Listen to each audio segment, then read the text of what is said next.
नमस्कार साथियों, स्वागत है आप सभी का संस्कृति आईएएस के ऑनलाइन प्लेटफॉर्म पर। दोस्तों, मेरा नाम है पुनीत उपाध्याय और आज के इस सेशन में हम एक बहुत ही महत्वपूर्ण टॉपिक पर बात करने जा रहे हैं। दोस्तों, मुख्य रूप से हम डिजिटल सर्विसेज टैक्स के ऊपर बात करेंगे, बहुत ज़्यादा चर्चा में है। तो हम समझने का प्रयास करेंगे कि मुख्य रूप से जो डिजिटल सर्विसेज टैक्स है, यह क्या है, डीएसटी, और मुख्य रूप से इसमें बदलाव की बात कही जा रही है, लगातार चर्चा में है। मुख्य रूप से जो है कई बार जो है अमेरिका के द्वारा यह बात स्पष्ट करने का प्रयास किया जा रहा है कि भारत ने उसके लिए डिजिटल सर्विसेज टैक्स को हटा लिया है। ठीक है, तो पूरे मुद्दे को भी समझने का प्रयास करेंगे और जो स्टैटिक पॉइंट ऑफ व्यू से जो चीज़ें इंपॉर्टेंट है उनको भी हम कवर करने का प्रयास करेंगे। ठीक है, तो दोस्तों अभी हाल ही में आप देखेंगे जो अमेरिका है उसने कहा है 9 फरवरी को एक जो है पैक्ट शीट जारी करके कि भारत अपने डिजिटल सर्विसेज टैक्स यानी डीएसटी को हटा लिया है।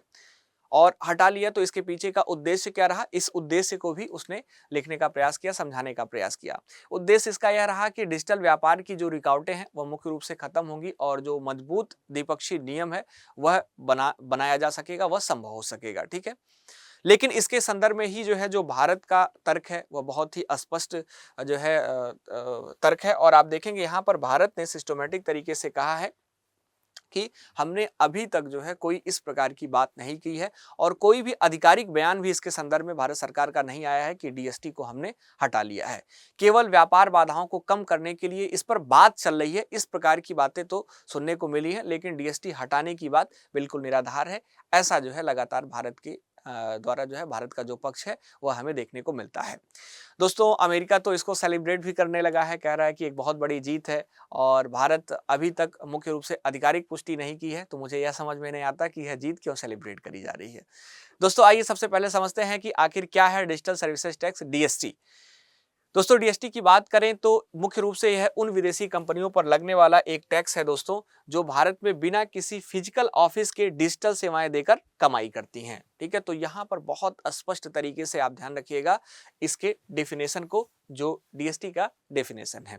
दोस्तों, आपको पता है कि बहुत सारी कंपनियां हैं, जैसे मेटा की बात करें, गूगल की बात करें, ठीक है, और भी बहुत सारी कंपनियां यह क्या करती हैं, एडवर्टाइज चलाती हैं और उस एडवर्टाइज के बदले एक जो है रेवेन्यू भी लेती हैं और मुख्य रूप से भारत क्या करता है, उन रेवेन्यू पर कुछ टैक्स लगाता है। ठीक है, तो ध्यान रखिएगा, यहाँ पर इन तीनों को कंक्लूड करके समझने का प्रयास करिएगा डिजिटल सर्विसेज टैक्स को।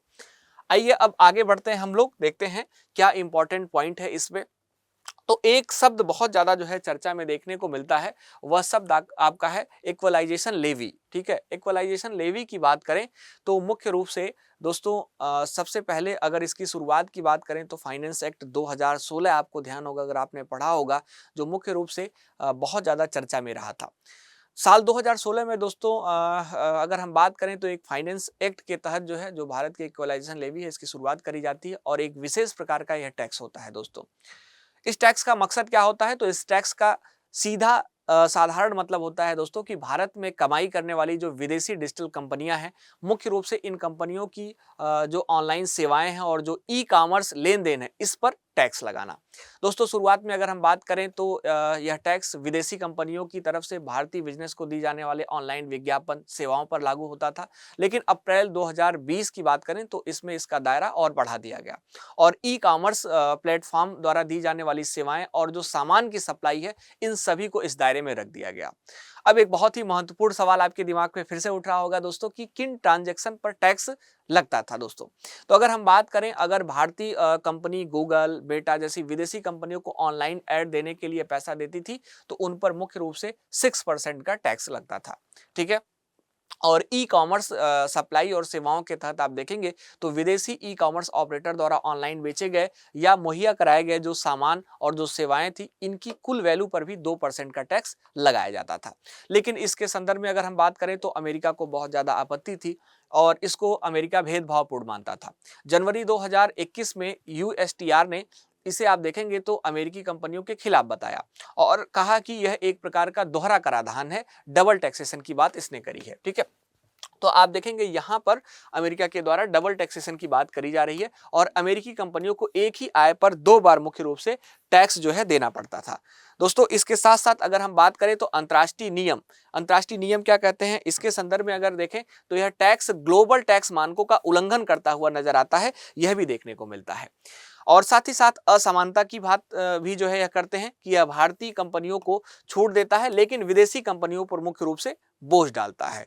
तो यहाँ पर जो भेदभावपूर्ण रवैया है उसकी बात बार बार करी जाती है दोस्तों। लेकिन इसमें एक निर्णायक कदम उठाया जाता है और जो विवाद की समय सीमा है वह 2024 तक आते आते सुलझती हुई नजर आती है और जो टैक्स है उसको हटाने की बात करी जाती है मुख्य रूप से यहाँ पर, है ना। लेकिन यह कंप्लीटली हटाया नहीं गया है, अभी इसके बारे में हम लोग जिक्र करेंगे।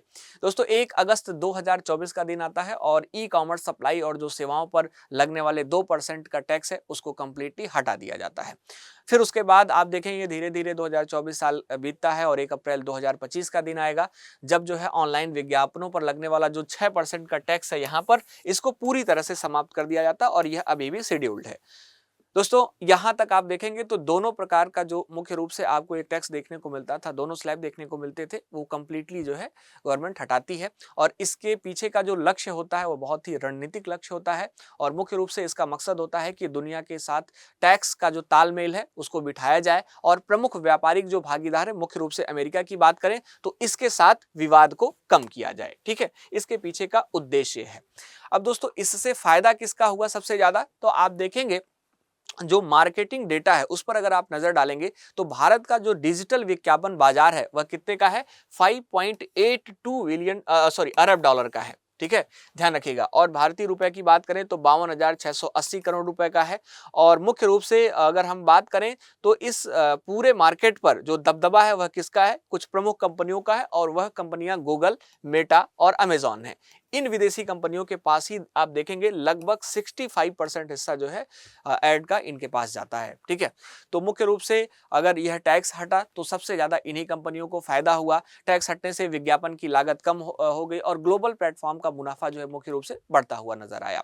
अब यहाँ पर जो टैक्स हटने की बात मैं बार बार कर रहा हूं, तो टैक्स हटने का मतलब यह नहीं है कि टैक्स मुक्त होना। ठीक है, यह बहुत ही महत्वपूर्ण हो जाती है। और यहाँ पर अगर हम जो सिग्निफिकेंट इकोनॉमिक प्रेजेंस की बात करें, एसईपी की बात करें, तो बहुत ही महत्वपूर्ण हो जाएगा। तो एसईपी रूल की बात करें तो 2018 में दोस्तों यह रूल लागू होता है और इस रूल की बात करें तो यदि कोई विदेशी कंपनियां भारत में एक तय समय सीमा से ज्यादा कमाई करती हैं या बड़ी संख्या में यूजर इंटरेक्शन करती हैं तो उस पर टैक्स लगेगा। ठीक है, इस बात को ध्यान रखना है।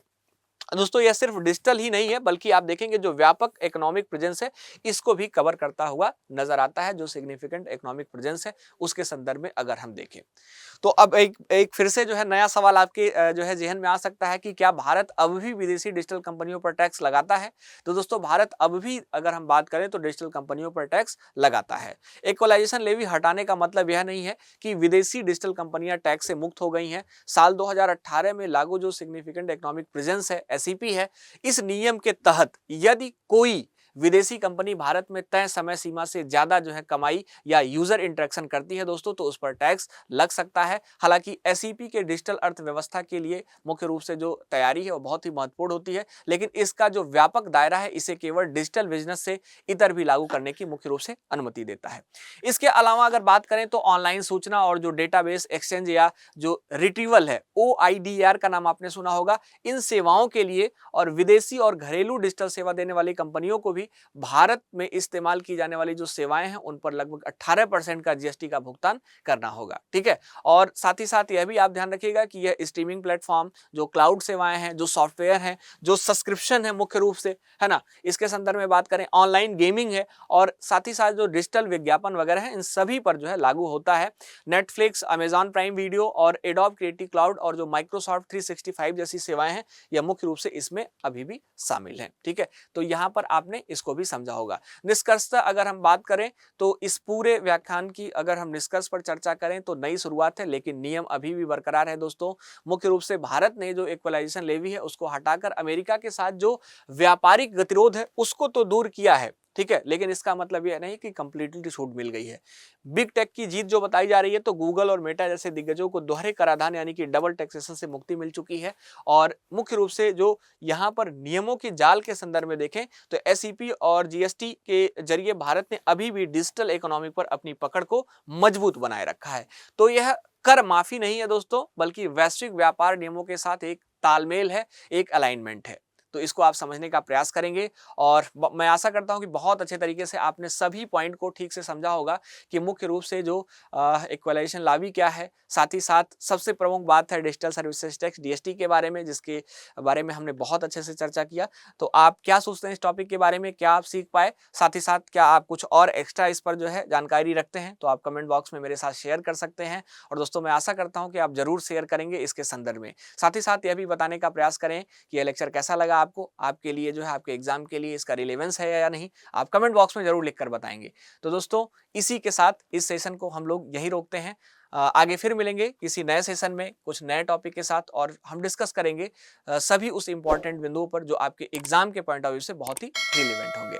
थैंक यू सो मच, बहुत बहुत धन्यवाद आप सभी का मेरे साथ जुड़ने के लिए, साथ ही साथ हमारे प्लेटफॉर्म संस्कृति आईएएस से भी जुड़ने के लिए।